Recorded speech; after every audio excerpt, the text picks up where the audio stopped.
ఆప్యాయంతు మమాంగాని వాక్ప్రాణశ్చక్షుశ్రోత్రమథో బలమింద్రియాణి చ సర్వాణి సర్వం బ్రహ్మోపనిషదం మాహం బ్రహ్మ నిరాకుర్యాం మా బ్రహ్మ నిరాకరోత్ అనిరాకరణమస్త్వనిరాకరణం మే అస్తు తదాత్మని నిరతేయ ఉపనిషత్సు ధర్మాస్తే మయి సంతో తే మయి సంతో. ఓం శాంతి శాంతి శాంతి. 283వ పేజీ 11వ ఖండం మొదటి మంత్రం. తద్యత్రైతత్సుప్తః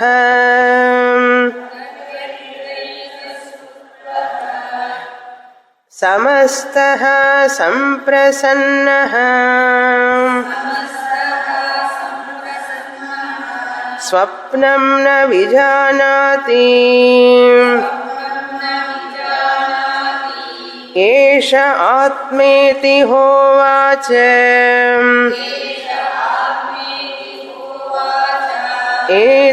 ఏతదమృతమభయం ఏతద్బ్రహ్మేతి సహ శాంతహృదయః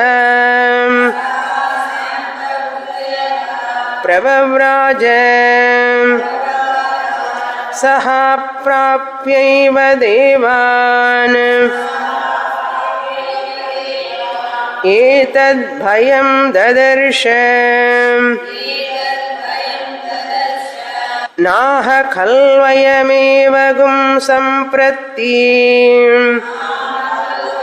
మేవగుం సంప్రతి ఆత్మానం జానాతి అయమహమస్మీతి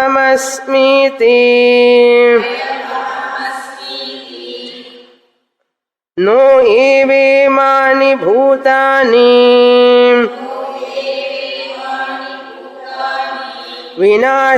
వినాశమేవాపీతో భవతి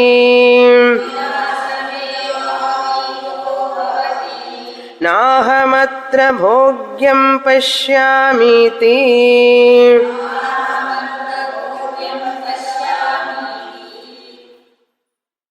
ప్రజాపతి ఇంద్రుడికి ఆత్మవిద్యను బోధిస్తున్నాడు. 3 మెట్లుగా ఆత్మవిద్యను బోధించడం జరిగింది ఇప్పటి వరకు. మొదటి మెట్టులో విశ్వ ఆత్మ అని గురించి చెప్పారు ప్రజాపతి. 2వ మెట్టు బోధనలో తైజసాత్మ గురించి చెప్పారు. విశ్వాత్మ అంటే జాగ్రత్ పురుష అని అర్థం. తైజస ఆత్మ అంటే స్వప్న పురుష, కలను అనుభవించేవాడు స్వప్న పురుష. తర్వాత సుప్త పురుష గురించి చెప్పారు. 3వ మెట్టు ప్రాజ్ఞ సుప్త పురుష. మనం మాండుక్యంలో విన్నాం విశ్వ తైజస ప్రాజ్ఞ అనే పదాలు. ఇక్కడ ఇంద్రుడు ఏం విన్నాడు, ప్రజాపతి ఏం చెప్పాడు అంటే ఆత్మ అనేటువంటిది ఈ శరీరం ఇంద్రియాల ద్వారా బాహ్య జాగ్రత్త ప్రపంచాన్ని తెలుసుకుంటున్నది అని ఆయన ఉద్దేశం. ప్రజాపతి చెప్పేటప్పుడు ఈ విశ్వాత్మ ఈ ప్రపంచాన్ని తెలుసుకుంటున్నది అన్నారు. కుడి కంటిలో కనపడేటటువంటి ఆత్మ దక్షిణాక్షి పురుష అని చెప్పినప్పుడు ఈ శరీరం జడం, ఇంద్రియాలు జడం, ఆత్మ అనేటువంటిది ఈ శరీరం ఇంద్రియాల ద్వారా బహిష్ప్రపంచాన్ని బాహ్య ప్రపంచాన్ని తెలుసుకుంటున్నది. ఆ తెలుసుకునేవాడెవడో వాడు ఆత్మ అని చెప్పి ప్రజాపతి చెప్పారు. అది ప్రజాపతుల వారి ఉద్దేశం. ఈ శరీరం మనస్సు ఇంద్రియాల ద్వారా బాహ్య ప్రపంచ జ్ఞానం కలుగుతోంది కదా, ఆ బాహ్య ప్రపంచాన్ని తెలుసుకునేవాడు ఆత్మ అని అన్నప్పుడు ఈ ఇంద్రుడు ఏం అర్థం చేసుకున్నాడు అంటే ఈ శరీరం ఆత్మ అనుకున్నాడు. శరీరం ద్వారా మనసు బుద్ధి ఇంద్రియాల ద్వారా కదా తెలుసుకుంటున్నాడు ఆత్మ. ఆ విషయాన్ని గ్రహించకుండా ఈ శరీరం తెలుసుకుంటున్నది అనుకొని శరీరం ఆత్మ అనుకున్నాడు. మళ్ళీ అందులో కొంచెం దోషం కనపడింది ఇంద్రుడికి. తిరిగి వచ్చాడు. రెండవ మెట్టుగా ఏం చెప్పారు అంటే ఈ కలలో ఎవరైతే కల ఇంద్రియాలు వాసన ద్వారా అంటే జాగ్రత్త అవస్థలో చూసినవన్నీ వాసన రూపంలో ఉన్నాయి. ఆ వాసనామయ పురుషుడు ఎవరైతే ఉన్నాడో వాసనల ద్వారా స్వప్న ప్రపంచం స్వప్న వస్తువులు అన్నీ కనపడుతున్నాయి. అంటే స్వప్న ఇంద్రియాలు స్వప్న మనస్సు స్వప్న శరీరం. ఈ ఇంద్రియాలు ఈ శరీరం ఎన్ని పనిచేయడం లేదు కదా కలలో. స్వప్నం అంటే కల కదా. కలలో ఈ ఇంద్రియాలు పనిచేయవు, ఈ శరీరం పనిచేయదు, ఈ మనస్సు పనిచేయదు. కానీ కలలో వేరే శరీరం వేరే మనస్సు వేరే ఇంద్రియాలు ఉన్నాయి. ఆ ఇంద్రియాల ద్వారా ఆ మనస్సు ద్వారా ఆ కల శరీరం ద్వారా ఏ ప్రపంచాన్ని తెలుసుకుంటున్నాడు? జాగ్రత్త ప్రపంచం ఆర్ కల ప్రపంచం? కల ప్రపంచాన్ని తెలుసుకుంటున్నాడు. స్వప్న ప్రపంచాన్ని తెలుసుకుంటున్నాడు. ఎవరు? ఆత్మ చైతన్యం. ఆత్మ చైతన్యం కల శరీరం ద్వారా ఇంద్రియ మనస్సుల ద్వారా కల ప్రపంచాన్ని తెలుసుకుంటున్నాడు. ఆ తెలుసుకునేవాడు ఆత్మ అని చెప్పారు రెండవ పాఠం. అప్పటికి 64 సంవత్సరాలు సేవ చేసేసాడు పాపం. 64 సంవత్సరాల తర్వాత ఏమిటయ్యా అర్థం చేసుకున్నాడంటే ఈ కలకనేవాడే ఆత్మ అనుకున్నాడు.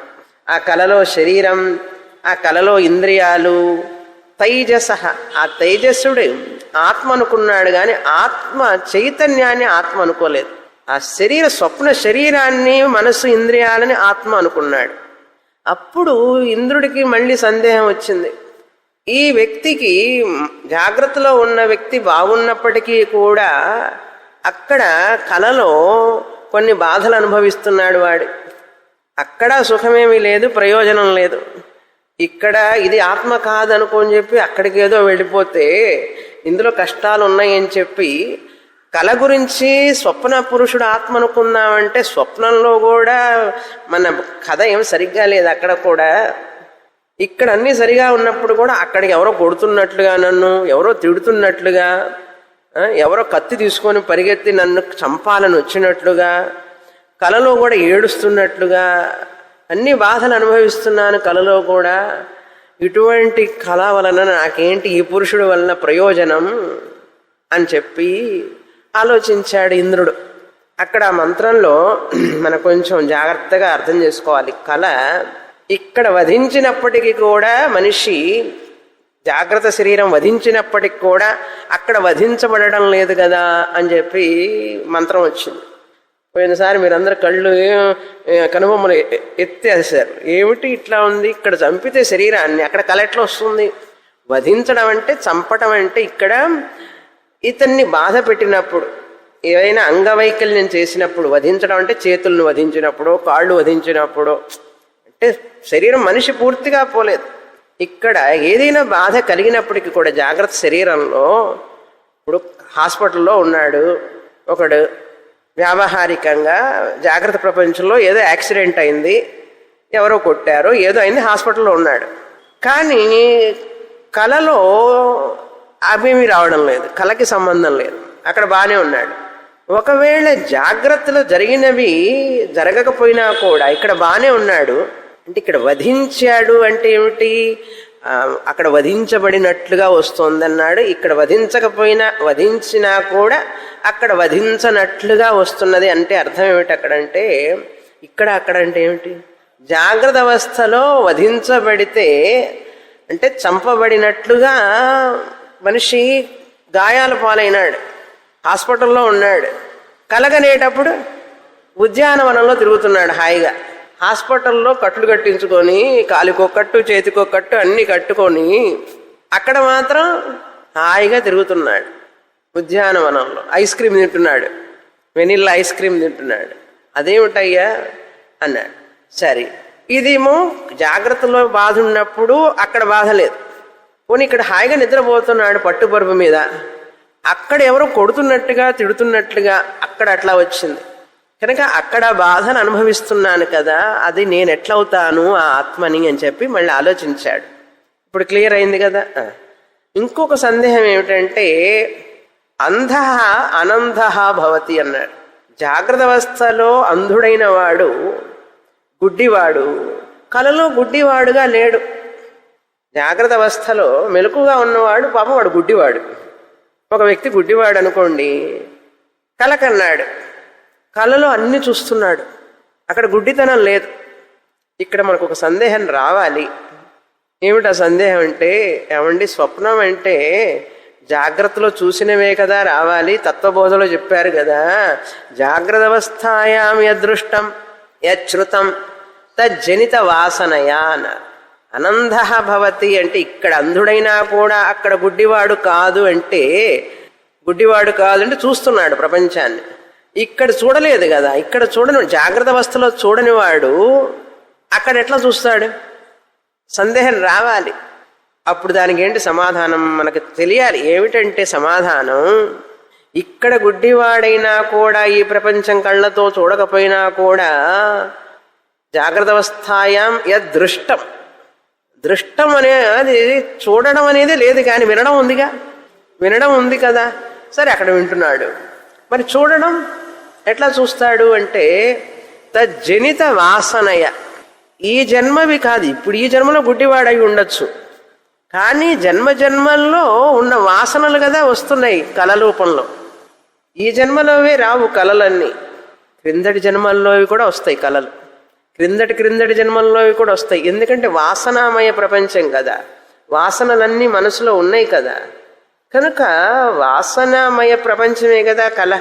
కనుక ఈ జన్మలో వాడు గుడ్డివాడు అయినప్పటికీ కూడా పోయిన జన్మలో కళ్ళు ఉండి ఉండొచ్చు, వాసనలు లోపల ఉండి ఉండొచ్చు కదా, అవన్నీ కళల రూపంలో రావచ్చు కదా. అనంధ భవతి అన్నారు. అర్థమైంది అనుకుంటాను. ఇప్పుడు ఎందుకంటే క్లాష్ రావాలి. ఇక్కడ తత్వబోధలో చెప్పింది జాగ్రత్త అవస్థాయం చూసినవే వస్తాయి అన్నారు కదండి, ఇక్కడ గుడ్డివాడైతే ఏం చూడలేదు కదా, మరి ఏం చూడనప్పుడు కళలు ఎట్లా వచ్చినాయి అంటే తర్వాత సెంటెన్స్ గుర్తుపెట్టుకోను, వాసనయా, ఏదైతే వాసనలు అనేవి ఈ జన్మవే కాదుగా, ఎన్నెన్నో జన్మలు ఉన్నాయి, ఆ వాసనల వలన కళ రావచ్చు, ఆ కళలో కళ్ళు ఉండొచ్చు. అనంధ భవతి అన్నారు. అర్థమైతే సరి, అర్థం కాకపోతే ఇంటికి వెళ్ళి ఆలోచించండి, బాగా అర్థమవుతుంది. తర్వాత నిద్ర విషయానికి వచ్చినప్పుడు ప్రాజ్ఞ మళ్ళీ రెండోసారి తిరిగి వచ్చినప్పుడు మళ్ళీ 32 సంవత్సరాలు సేవ చేయమన్నాడు.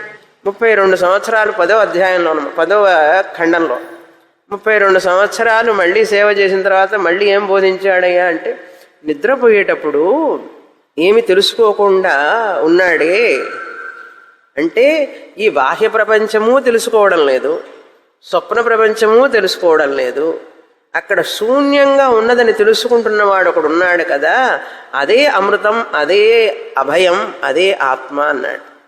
అర్థమైంది కదా. జాగ్రత్త అవస్థలో పని చేసే చేతులు కాళ్ళు కళ్ళు ముక్కులు ఏమి పనిచేయట్లేదు నిద్రలో, గాఢ నిద్రలో. పోనీ కళ ఉందా అంటే కళ కూడా లేదు, ఏమి తెలియడం లేదు. జాగ్రత్త అవస్థలో తెలుసుకునేవి లేవు గాఢ నిద్రలో. కళలో ఏదన్నా కళలాగా ఉందంటే కళ కూడా కాదు, ఎందుకంటే అది గాఢ నిద్ర. వాసనామయ ప్రపంచం కూడా లేదు, కళ లేదు.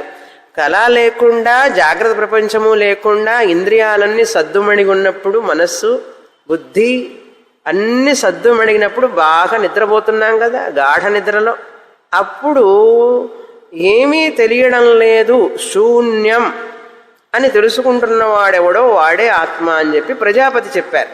ఇప్పుడు ఇంద్రుడికి సమస్య వచ్చి పడింది. ఏమిటా సమస్య అంటే, వెళుతూ వెళుతూ అక్కడికి వెళ్ళి ఆలోచించాడు దేవతల దగ్గరికి వెళ్ళడానికి ముందే. ఏమని, ఇదేమిటి జాగ్రత్తలో అయితే ఏదైనా కాస్తన్నా తెలిసింది, కలలో అయితే కనీసం ఏదో కష్టమో సుఖమో కాస్త అనుభవం అన్నా ఉన్నది, ఈ నిద్రలో గాఢ నిద్రలో అసలు లేకుండా పోయినానే, నేను అన్నదే లేదు. నా అహం జానామి ఇమాని భూతాని, నన్ను నేను తెలుసుకోవడము లేదు, నన్ను నేను తెలుసుకోవడం లేదు, నేనున్నానని నాకు తెలియదు. పోనీ అటువైపు పక్కన వాళ్ళు వీళ్ళందరూ ఎవరైనా ఉన్నారా అంటే అది తెలియడం లేదు నాకు. చూడండి, అది శూన్యం అయిపోయింది కదా. నేనే లేకుండా పోయినాను. ఇక్కడ 2 దోషాలు వచ్చినాయి ఇంద్రుడి బుద్ధిలోకి. ఏమిటా 2 దోషాలంటే, ఒకటేమిటంటే అచిత్వం, అచిత్వం అసత్వం.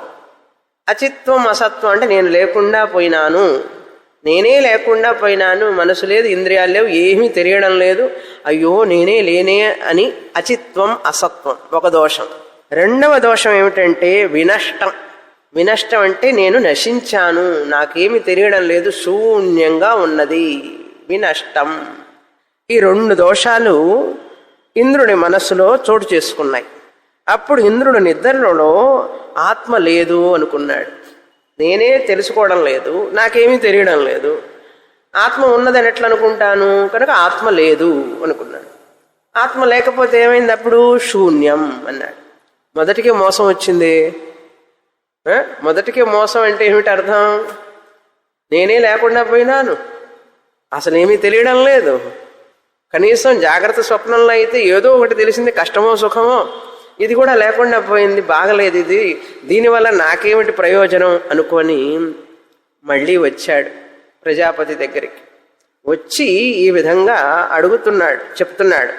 తద్ అత్ర ఏతద్ సుప్తః సమస్తః సంప్రసన్నః. ఏమీ తెలుసుకోకుండా సంప్రసన్నః ప్రశాంతంగా నిద్రపోతున్న వాడికి స్వప్నం న విజానాతి, కల తెలియదు. ఏషః ఆత్మా ఇతి హోవాచ. అంటే కల కూడా తెలియకుండా ఉన్న స్థితి ఏమిటి? గాఢ నిద్ర. అదే ఆత్మ అన్నాడు. అంటే ప్రజాపతి ఉద్దేశం ఏంటి తెలుసా? అక్కడ ఆ శూన్యాన్ని తెలుసుకుంటున్నవాడు ఎవడో ఉన్నాడు కదా, వాడే ఆత్మ అని ఇంద్రుడు అర్థం చేసుకుంటాడని ప్రజాపతి అనుకున్నాడు. శూన్యాన్ని నేను వినష్టం అయిపోతున్నాను, నాకేమీ తెలియడం లేదు, ఇదంతా శూన్యం అని తెలుసుకునేవాడు ఒకడు ఉన్నాడు కదా, వాడు ఆత్మ అని అనుకోవచ్చుగా. అనుకోలే. అయ్యో లేకుండా పోయినానే నేను, ఆత్మ అనేది లేకుండా పోయిందే అనుకున్నాడు. అని తదమృతం అని ఆయన చెప్పినప్పుడు బ్రహ్మ ఇది సహా శాంతహృదయ ప్రభవ్రాజ. వెళ్ళి సహా అప్రాప్యైవ దేవాను ఏతద్భయం దదర్శ. మనసులో భయం ఏర్పడింది. మళ్ళీ నాకు ఇంకా సరిగా అర్థం కాలేదేమో అనుకుంటూ వచ్చి నాహం కల్వమయమేవ సంప్రతి ఆత్మానం జానాతి. ఆయన దగ్గరికి వచ్చి చెప్తున్నాడు, నన్ను నేనే తెలుసుకోలేకుండా పోయినాను. చివరికి అయం అహమస్మీతి, నేను ఉన్నాను అని తెలియటం లేదు. న ఏవ ఇమాని భూతాని, ఈ చుట్టుపక్కల ఉన్న కూడా ఏమి తెలియడం లేదు. వినాశమేవ అపి ఇది భవతి, వినాశం అయిపోయింది, మొత్తం పోయినట్లే కదా. నాహమత్ర భోగ్యం పశ్యామి, నాకు ఇక్కడ దీంట్లో ఏం ప్రయోజనం కనపడలేదు. భోగం, భోగ్యం అంటే ప్రయోజనం, ఏమీ కనపడడం లేదు అని తెలుసుకున్నాడు. తెలుసుకొని మళ్ళీ ఇంద్రుడు ప్రజాపతి దగ్గరికి వచ్చాడు. ఎలా వచ్చాడు? సమిత్పాణితో వచ్చాడు. 2వ మంత్రం చదువుతాం. ఇంతవరకు క్రిందటి వారం చూశాం. సహ సమిత్పాణి పునరేయాయ తగుంహ ప్రజాపతిరువాచ మఘవనస్య శాంతహృదయః ప్రవ్రాజీః. మఘవనస్య శాంతహృదయః ప్రావ్రాజీః కిమిచ్చన్ పునః రాగమయితి. పునరాగమయితి సహోవాచ నాహ ఖల్వయం భగవః ఏవం సంప్రతి ఆత్మానం జానాతి అయమహమస్మీతి. నో ఏవేమాని భూతాని వినాశమేవాపీతో భవతి. నాహమత్ర భోగ్యం పశ్యామీతి.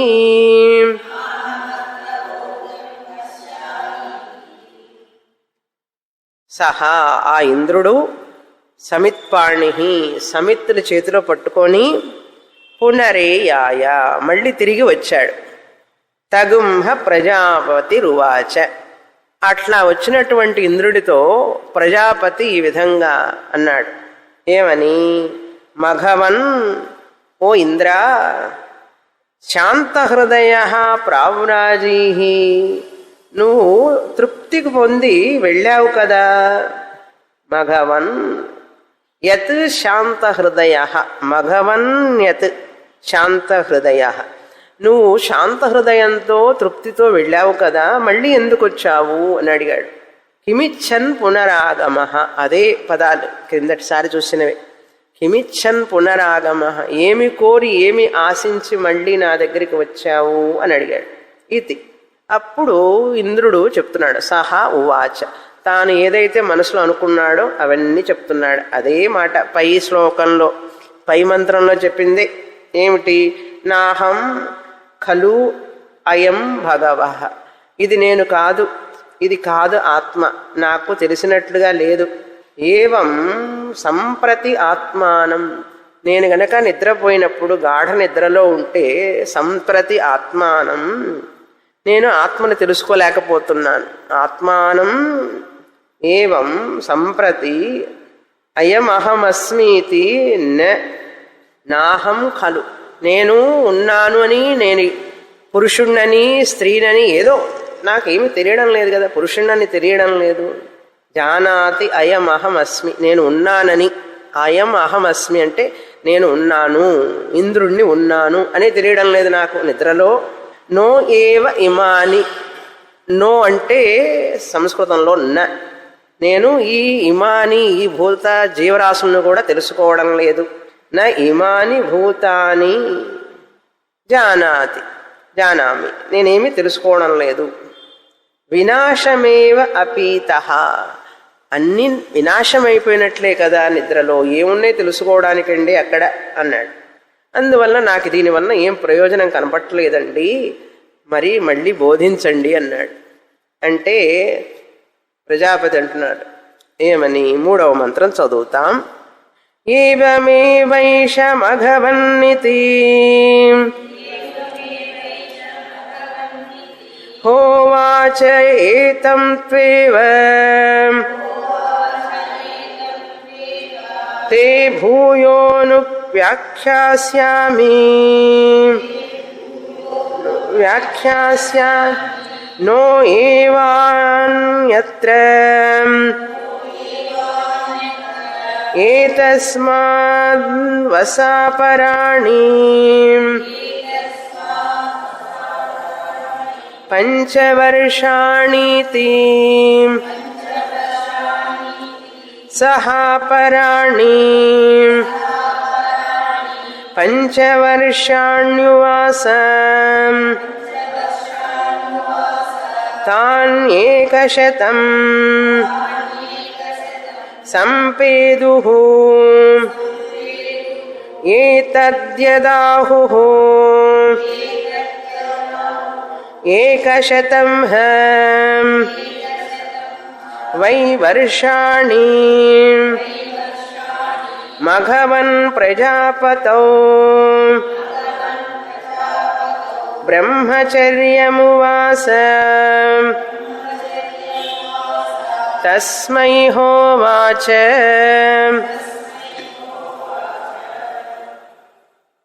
ఏవమేవైష మఘవన్, అది కరెక్టే అన్నారు. దట్స్ రైట్ అంటారు చూసారా, అది కరెక్ట్ అన్నాడు. ఏది కరెక్ట్? అసలు కరెక్ట్గా అర్థం చేసుకోలే ఇంద్రుడు. అది సరి అన్నారు. అది సరి అంటే ఏమిటి అంటే డబుల్ మీనింగ్ అన్నమాట. అది సరి, నీకేం అర్థం కాలేదు అని. నీకేం అర్థం కాలేదు అనకూడదు కదా, అది అంతే అన్నాడు. ఏవమై ఏషః, అది అంతే, ఇది ఇంతే అన్నాడు. ఇది ఇంతే అంటే ఏమిటి? నీకు అర్థమైనది ఇంతే, ఆయనకు తెలుసు లోపల ఈయనకు అర్థం కాలేదని. ప్రజాపతికి తెలుసు ఇంద్రుడికి అర్థం కాలేదని.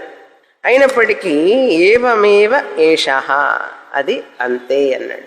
అంటే ఇంద్రుడు డైరెక్ట్గా నీకు అర్థం కాలేదంటే బాగుండదు కదా.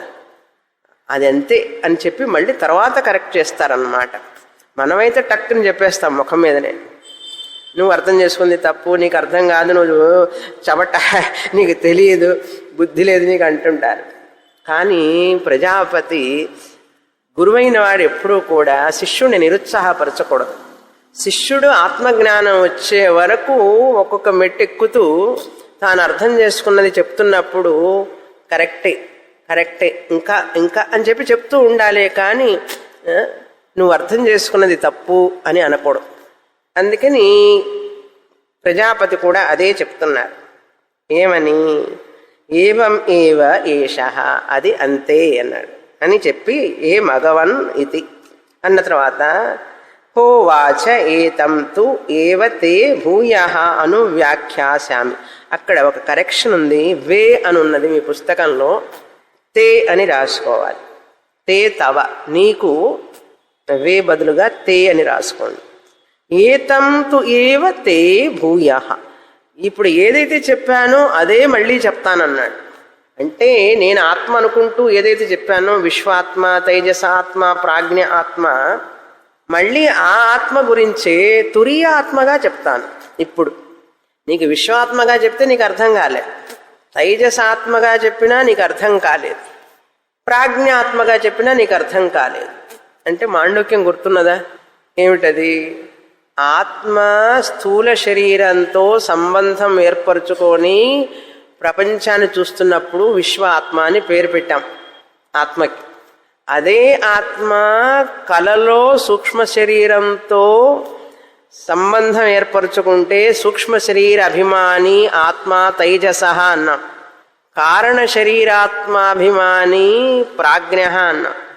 కనుక అక్కడ ఆత్మ అనే ఉద్దేశాన్ని మనం గుర్తు చేసుకోవాలి. స్థూల శరీర సంబంధి అభిమాని ఆత్మ అన్నాడే కానీ స్థూల శరీరం ఆత్మ అని చెప్పలేదు కదా. స్థూల శరీర సంబంధంతో ఉన్నది ఏదైతే ఉన్నదో అది ఆత్మ అని చెప్పారు, అర్థం చేసుకోలే. సూక్ష్మ శరీర మనస్సు సంబంధంతో ఏదైతే ఉన్నదో అది ఆత్మ అని ప్రజాపతి ఉద్దేశం అయితే ఈయనేమో సూక్ష్మ శరీరం ఆత్మ అనుకున్నాడు. అదేవిధంగా కారణ శరీర అభిమాని ఆత్మ ప్రాజ్ఞ, ఆ ఆత్మ చైతన్యం అంటే ఈయనేం చేశాడు? నిద్రపోయేటప్పుడు నిద్రపోయేవాడికి ఏం తెలియడం లేదు కదా, కనుక ఇది ఎందుకు నాకు వద్దు, ఈ పాఠం వేరే పాఠం కావాలన్నాడు. సరే, నీకు విశ్వాత్మ వద్దు, తైజసాత్మపురి అర్థం కాలేదు, ప్రాజ్ఞాత్మ కూడా అర్థం కాలేదు, నీకు తురీయ ఆత్మ గురించి చెప్తానన్నాడు. ఇప్పుడు ఇది 4వసారి పాఠం. మళ్ళీ 3 సార్లు ఫెయిల్, పప్పులో కాలేశాడు అంటారు చూసారా. 3 సార్లు పప్పులో కాలేశాడు, తెలుసుకోలేకపోయినాడు. ఇప్పుడు 4వసారి పాఠం చెప్తున్నాడు. ఏం చెప్తాట? తవ భూయః, తిరిగి మళ్ళీ అనువ్యాఖ్యాస్యామి. ఇక్కడ అను అంటే ఏదైతే చెప్పానో అంతకుముందు అదే ఆత్మని గురించి చెప్తున్నాను, నేనే కొత్తగా ఏం చెప్పను. ఆత్మ గురించే తురీయ ఆత్మగా చెప్తాను అన్నాడు. కొత్తగా ఏమి లేదు చెప్పడానికి, నువ్వు తప్పుగా అర్థం చేసుకున్నావు అని మనసులో అనుకున్నాడు ఆయన. అనుకొని అనువ్యాఖ్యాస్యామి భూయః తం ఏవ, ఆ తం ఏవ అనేది అదే ఆత్మని గురించి అని అర్థం. అదే ఆత్మని గురించి తం ఏవ, ఆ ఆత్మని గురించే తిరిగి చెప్తాను. ఏతం అంటే ధర్మోపలక్షిత ఆత్మ. అక్కడ విశ్వ శరీరం స్థూల శరీర ధర్మాలతో ఉన్న ఆత్మ, సూక్ష్మ శరీర ధర్మాలతో ఉన్న ఆత్మ స్వప్నంలో ఆ 2 ధర్మాలు ఉన్నాయి. ధర్మోపలక్షిత ఆత్మ తం ఏదైతే చెప్పానో అదే ఇప్పుడు ధర్మ విలక్షణంగా చెప్తాను అని అనువ్యాఖ్యాస్యామి. నో ఏవం అన్యత్ర ఏతస్మాద్ అపరాణి పంచ. నువ్వు ఏం చేయాలి? ఇప్పుడు 5 సంవత్సరాలు నాకు దగ్గర బ్రహ్మచర్యాన్ని పాటించన్నాడు. మళ్ళీ 5 సంవత్సరాలు, థ్యాంక్ గాడ్, మళ్ళీ 32 సంవత్సరాలు అడగలే. ఇంకొక 5 సంవత్సరాలు నా దగ్గర ఉండి బ్రహ్మచర్యాన్ని పాటించి గురు శుశ్రూష చెయ్యి అన్నాడు. 5 పంచ అంటే 5, వర్షాణి అంటే సంవత్సరాలు, పంచవర్షాణి ఇది. అప్పుడు ఏం చేశాడు? ఆ 5 సంవత్సరాలు కూడా అపరాణి, మరొక 5 సంవత్సరాలు అని అర్థం. అంటే మరొక 5 సంవత్సరాలు 32 + 32 + 32 ఎంత 96 + 5 మొత్తం 101 సంవత్సరాలు. అపరాణి 5 వర్షాణి ఉవాస, ఇంకా మరొక 5 సంవత్సరాలు ఉన్నాడు ప్రజాపతి అడిగినట్లుగానే. ఉన్న తర్వాత ఏమైంది? తాన్యేకశతం సంపేదు అన్నాడు.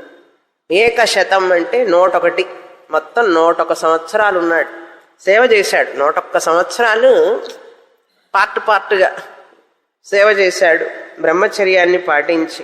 అందుకని ఇప్పటికీ కూడా ఈ గురువులందరూ, వేదాంతం చెప్పే గురువులందరూ కూడా అంటుంటారు, ఆ ఇంద్రుడు 101 సంవత్సరాలు సేవ చేశాడు గురువుకి. 101 సంవత్సరాలు పట్టింది ఆయనకి జ్ఞానం పొందడానికి. ఎందుకు పొందలేదు? ఇంకా ఏదో బ్లాక్ ఉంది, చిత్తశుద్ధి రాలేదు. కనుక మనిషికి పరిపక్వత రావడానికి చాలా సమయం పడుతుంది. ఇలా వచ్చి అలా కూర్చోగానే క్లాసులో నాకు బ్రహ్మ అర్థమైపోయింది అనుకోకూడదు. భగవద్గీత అంతా చదివేశానంటే బ్రహ్మ అర్థమైంది అనుకోకూడదు, ఆత్మ అర్థమైపోయింది అనుకోకూడదు. ఉపనిషత్తులు అన్నీ చదివేశాను అర్థమైపోయింది అని అనుకోకూడదు. చెప్పలేము, అర్థం అయినా అవ్వచ్చు, కాకపోయినా కాకపోవచ్చు. 30 సంవత్సరాలు 40 సంవత్సరాలు చదివినా కూడా అర్థం కాకపోవచ్చు. ఇంద్రుడి అంతటి వాడికే 101 సంవత్సరాలు పట్టింది పరిపక్వత రావడానికి, జ్ఞానం రావడానికి. కనుక ఇప్పుడు వింటే ఈ జన్మలో ఉన్న వస్తుంది, లేకపోతే నెక్స్ట్ జన్మ బ్రాట్ ఫార్వర్డ్, ఎక్కడికి పోదు జ్ఞానం. అందుకని దిగులు పడాల్సిన పని లేదు. ఇప్పుడు చదివాం అనుకోండి, వచ్చిందంటే ఈ జన్మలో వచ్చేస్తుంది, రాకపోయినా నష్టమేం లేదు. మనకేం అర్థం కావడం లేదు, ఎందుకు వెళ్ళడం క్లాసుకి, మనకేం మోక్షం వచ్చేటట్టు లేదు అనుకోకూడదు. వింటూ ఉన్నాం అనుకోండి, ఇప్పుడు మనం మనసు పరిపక్వత చెందుతూ ఉన్నది. ఇప్పుడు పోస్ట్ పోన్ చేస్తే మళ్ళీ మొదటికి వస్తాం. నెక్స్ట్ జన్మలో మళ్ళీ అర్థం కావడం లేదు, ఎందుకులే క్లాసుకి, మళ్ళీ ఆ జన్మలో కూడా అట్లాగే చేస్తాం.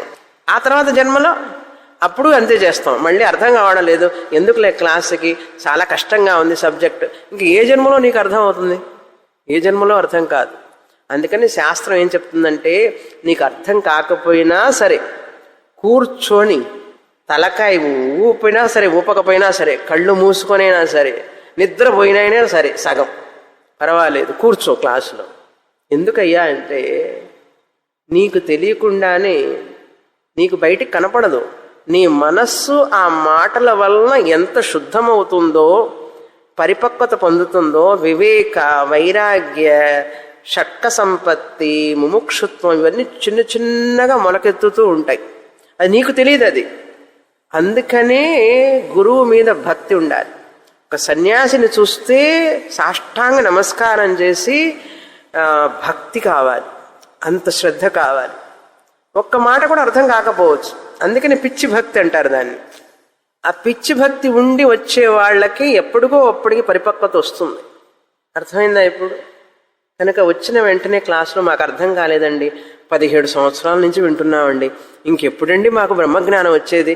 17 సంవత్సరాలు కాదు, ఈవెన్ 17 జన్మలైనా సరే నేను ఆ జ్ఞానం పొందడానికి రెడీగా ఉన్నాను అని అంటేనే వస్తుంది. కానీ ఎప్పుడూ కూడా నిరుత్సాహపడకూడదు.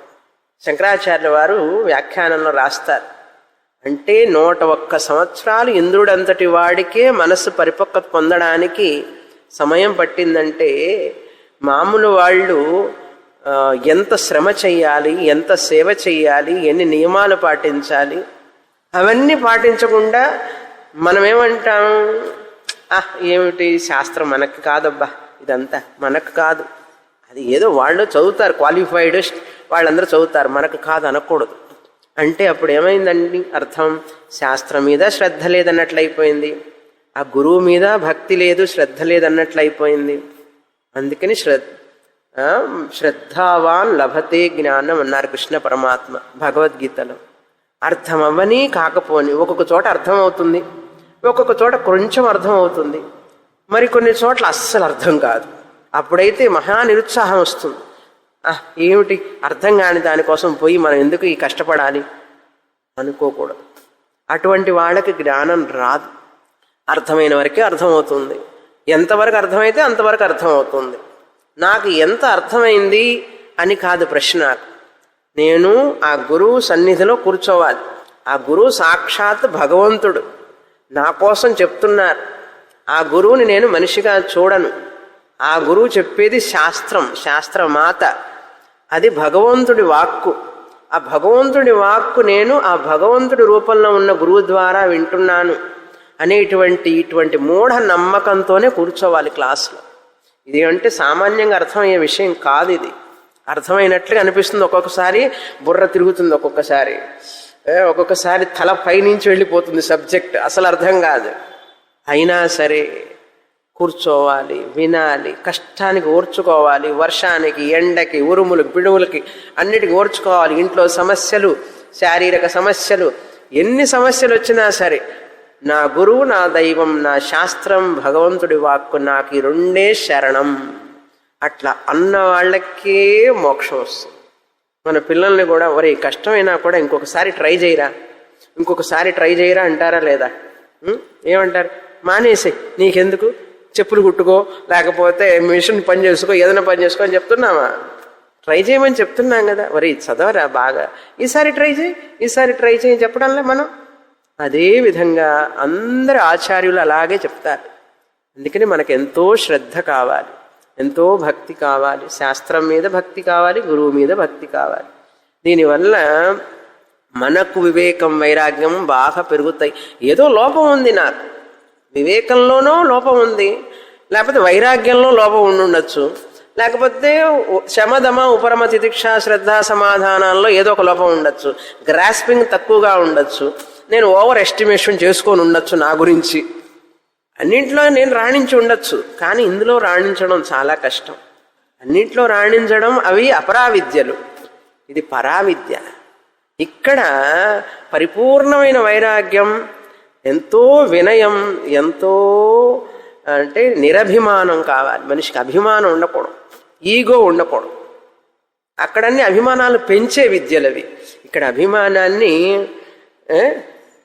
కట్ చేసే విద్య ఇది. అందుకని చాలా ఓర్పు కావాలి మనుషులకి.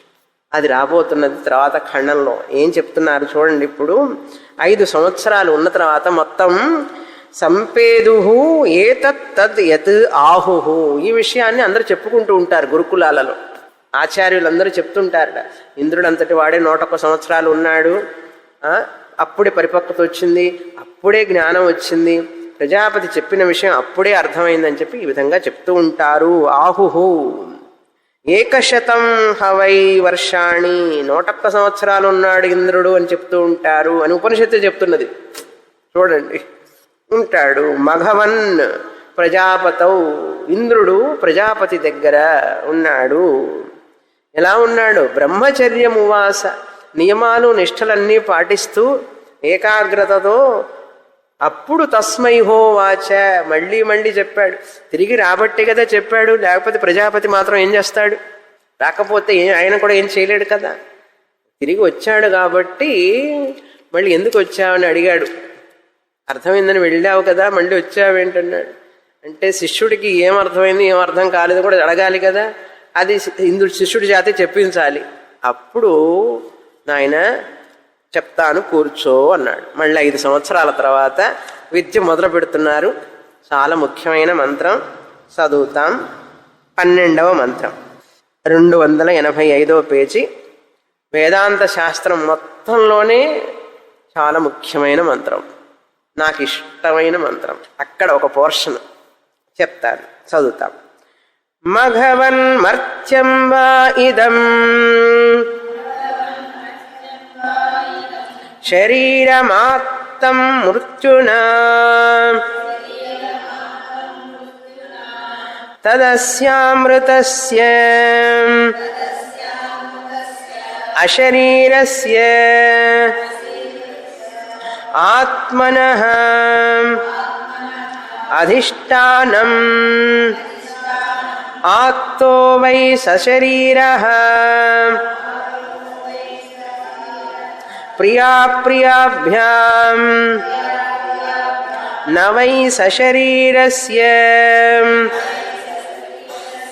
సతః ప్రియాప్రియయోః అపహతిరస్తి అశరీరం వావసంతం న ప్రియా ప్రియే స్పృశతః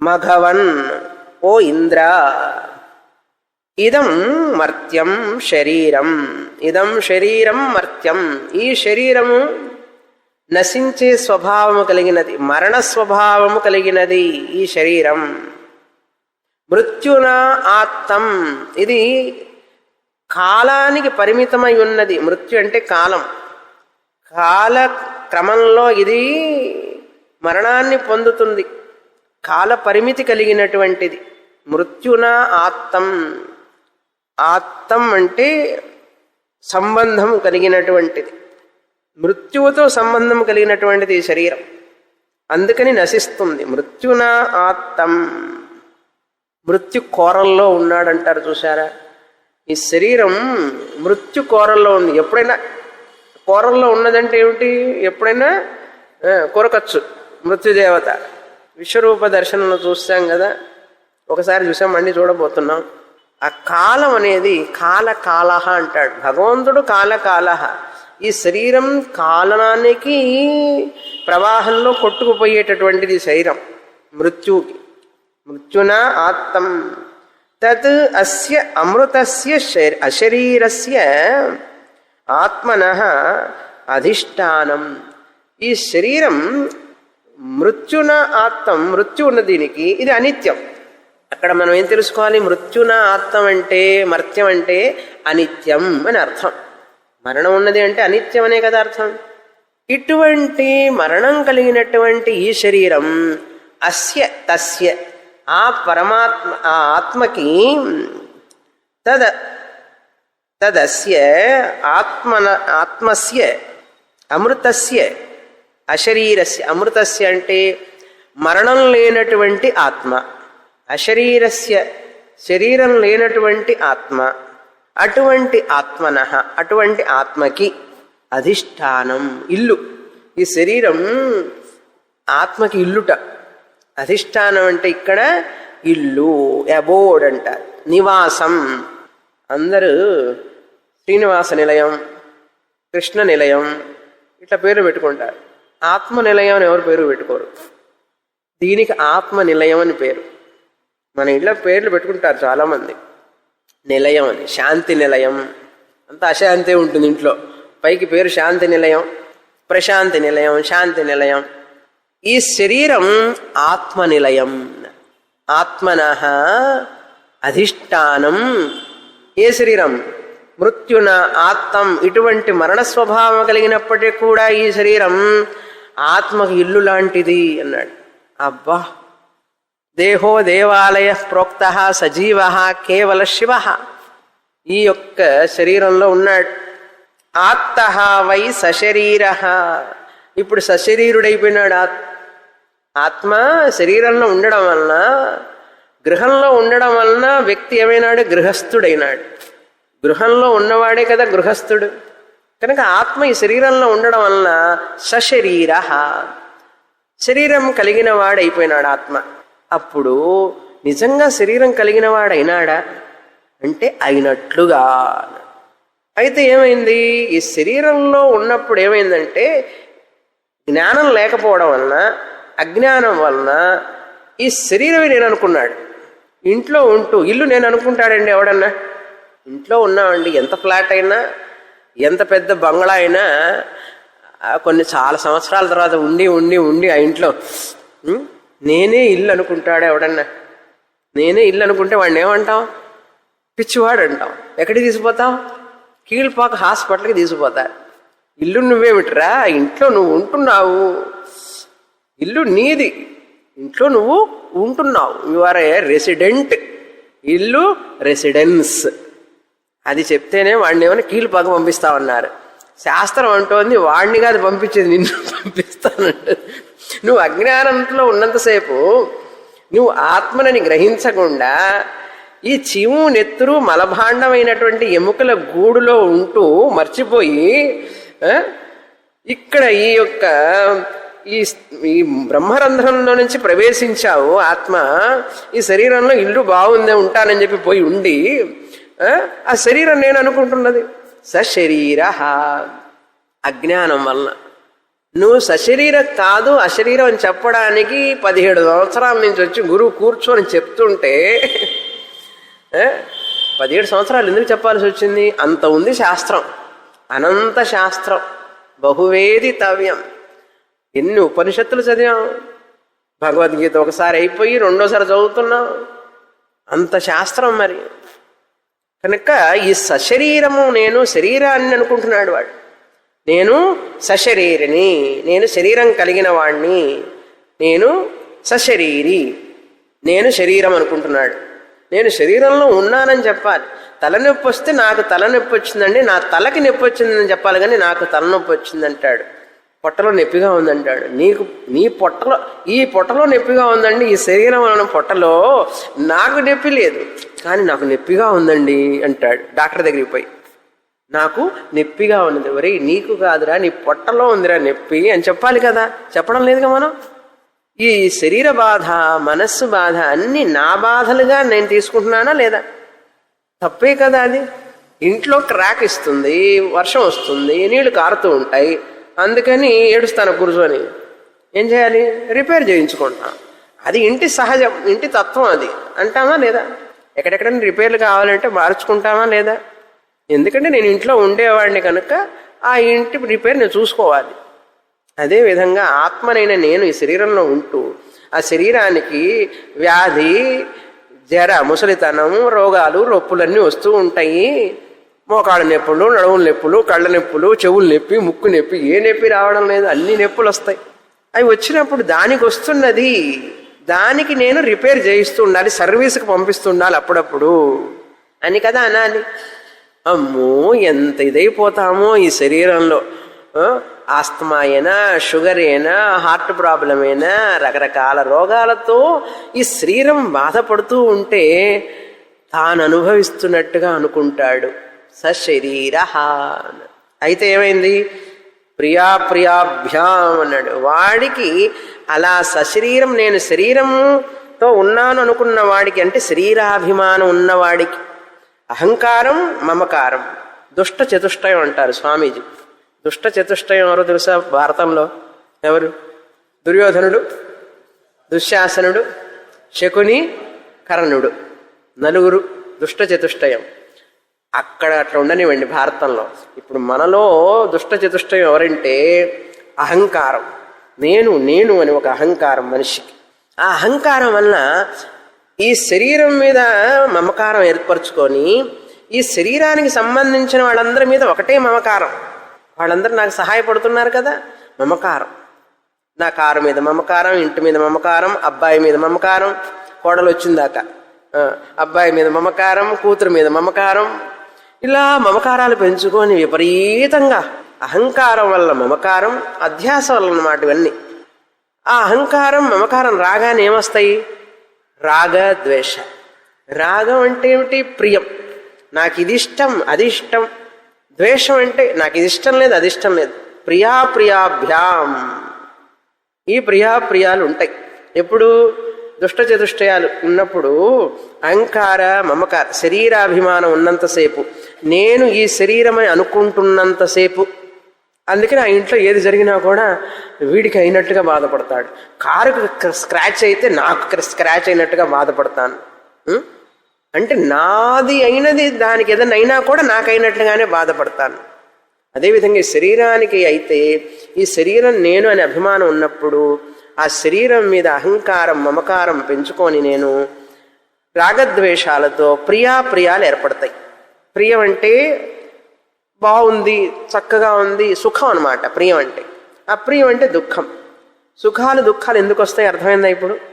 సుఖ దుఃఖం రెండు వస్తున్నాయా లేదా? మనకు వస్తున్నాయా లేదా? లేదా? ఎవరికైనా లేదా? అయ్యో స్వామిని, అవి రెండు ఉన్నాయి. వస్తున్నాయి. ఎందుకు వస్తాయి? దుష్ట చతుష్టయం వల్ల వస్తాయి. అహంకార, మమకార, రాగద్వేష, దుష్ట చతుష్టయం. దుష్ట చతుష్టయం ఎందుకు వచ్చింది? అజ్ఞానం. ఏ అజ్ఞానం? ఆత్మ అజ్ఞానం. ఆత్మ అశరీరి అనే అజ్ఞానం ఉన్నది. ఆత్మ అశరీరి అని తెలుసుకోవాలి మనం. దానికి శరీరం లేదని తెలుసుకోకుండా నేను ఆత్మని, నాకు శరీరం లేదు అసలు నిజంగా, ఈ శరీరం ఊరికే కవచం అని అట్లా చూడాలి. ఆ కొబ్బరి ఎండితే ఆ కొబ్బరి పెంకు తాకుతుందా దాన్ని? ఆ కొబ్బరిని లోపల ఎండు కొబ్బరిని కురిడి తాకదు కదా. అట్లా ఉండాలి. జ్ఞాని కురిడిలాగా ఉంటాడు, అజ్ఞాని పచ్చి కొబ్బరికాయలాగా ఉంటాడు. దాన్ని చాకు పెట్టి తీసినా రాదు అది. మన అహంకార మమకారాలు అంత గట్టిగా అతుక్కొని ఉన్నాయి పెంకుకి. అది అభిమానం అంటే ఇక్కడ. సశరీర ప్రియాప్రియాభ్యాం చెప్తున్నది ఉపనిషత్తే. ఎందుకండి ప్రియాప్రియాలు ఉంటాయి అంటే, ఎందుకుండవు? సశరీరస్య సతః నవై ప్రియాప్రియయో అపహతిరస్తి.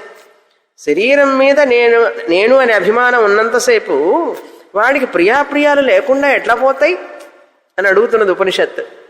అండి నాకు సుఖం కావాలండి, దుఃఖం వద్దండి అంటావు.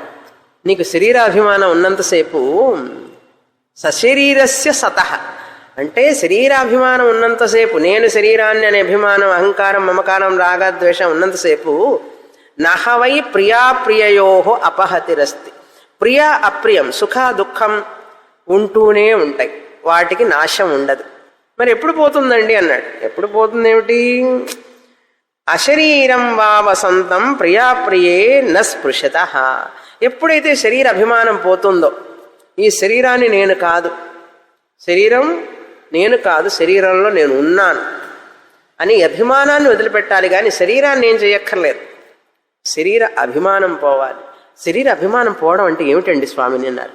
ముందు గర్వాన్ని తగ్గించుకో, అహంకారం తగ్గించు, కోపం, తాపం, ఈర్ష, అసూయ, రాగద్వేషాలన్నిటినీ ఆ రాక్షసులు ఉన్నారు చూసారా, వాళ్ళందరినీ ఒకసారి భస్మాసు భోగి మంటల్లో వేసేయి. అది నరకాసుర వధ. ఏమిటో అర్థమైందా ఇప్పుడు? భోగి మంటలు ఏమిటో అర్థమైందా? మనలో ఉన్న ఈ దేహాభిమానం, అహంకారం, మమకారం, గర్వం, ఆ ఐడెంటిటీ వచ్చిందంటే వెంటనే దాన్ని, అది పాము కూర లాంటిది, పీకేసేయాలి బయటికి దాన్ని.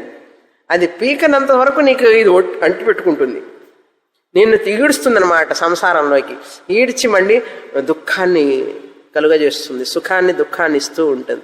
అది వచ్చినప్పుడు మాత్రం ఎందుకు వచ్చింది ఎందుకు వచ్చింది అని అడుగుతామే, కానీ ఎందుకు వచ్చిందంటే ఎందుకు వచ్చిందని చెప్తుంది ఉపనిషత్తు.